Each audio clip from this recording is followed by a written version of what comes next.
ازيكم حبايبي؟ عاملين ايه؟ يا رب تكونوا بخير. معاكم مساجدة. هنعمل مع بعضينا الكشري المصري باسهل طريقه ان شاء الله. ولو عجبكم الفيديو متنسونيش باللايك. يلا نشوف الطريقه مع بعضينا. اول حاجه، انا كان عندي عيش شامي، قطعته مثلثات كده وقلت اقليه في الزيت زي بتاع الشارع بالظبط.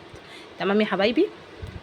زي ما انتم ما شايفين كده بيدي طعم حلو جنب الكشري وبيبقى لذيذ. تمام. انا قليته. اهم حاجه يبقى الزيت عالي، درجة النار عالية يعني. وبعد كده تقليه.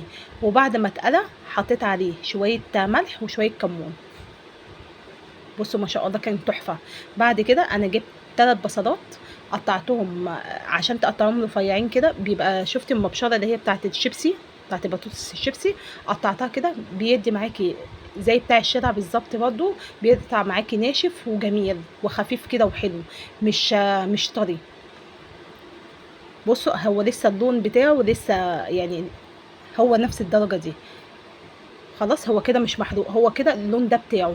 بعد كده قليت كوباية، انا بحط كوباية شعرية على كوباية رز على كوباية عدس. خلاص. انا برضه احمر الشعرية في نفس الزيت لحد ما توصل للدرجة دي. بصوا هتغمق شويه عشان تبقى حلوه في الكشري. خلاص يا حبايبي. بعد كده انا جبت ربع كيلو حمص، نقيته كويس جدا. وبعد كده غسلته ونقعته. وبعد كده هسويه. حطيت حله فيها ميه سخنه، حطيت فيها الحمص اللي انا نقعته. كان عندي طماطم جاهزه حطيتهم. بصلايه قطعتها 4 ارباع. 3 فصوص توم دقيتهم مع قرن فلفل حامي، ده اختياري. وهسيبه يستوي. خلاص. هنعمل الصلصه بتاعت الكشري، عباره عن شويه زيت، 3 معالق 4 معالق زيت كده. ودقيت فيها 5 فصوص توم وهحمر. وكان في نص قرن فلفل حامي برضو، ده اختياري. هحمره لحد ما يوصل للدرجه دي. وبعد كده احط فيها الطماطم اللي انا كنت عصراها وجاهزه عندي، لو ما عندكيش عصري.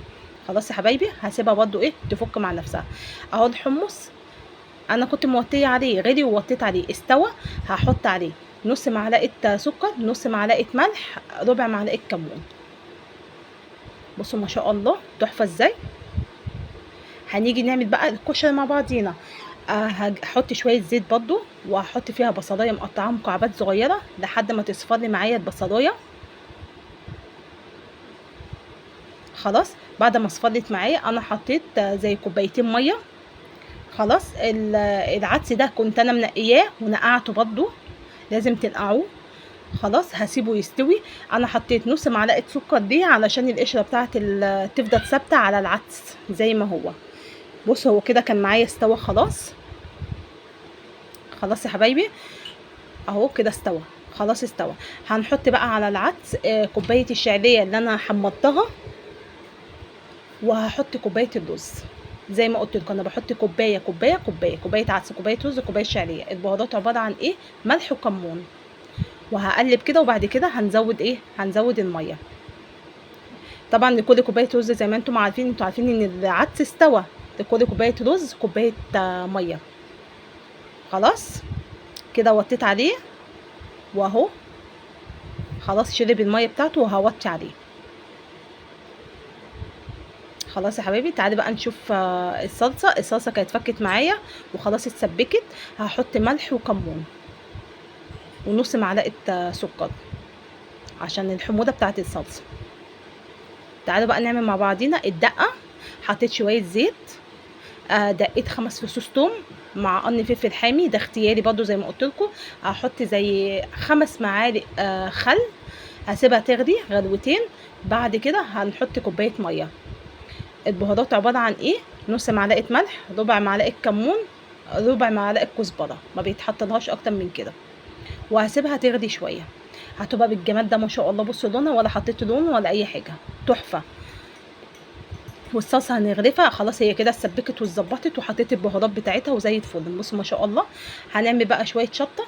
لو انتوا عايزين شطه زيت هتحطوا في الطاسه شويه زيت وعليهم الشطه تقلبوها وبعد كده تحطوا الصلصه.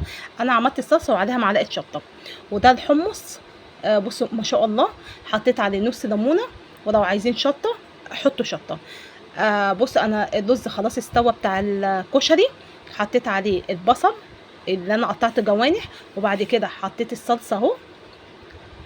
وحطيت شويه بصل من فوق والعيش اللي احنا حمصناه مع بعضينا اللي احنا قليناه كده باسهل طريقه. بامانه الله لو هتجيبوا طبق الكشري ده هيبقى كده، هيبقى تحفه كده ما شاء الله.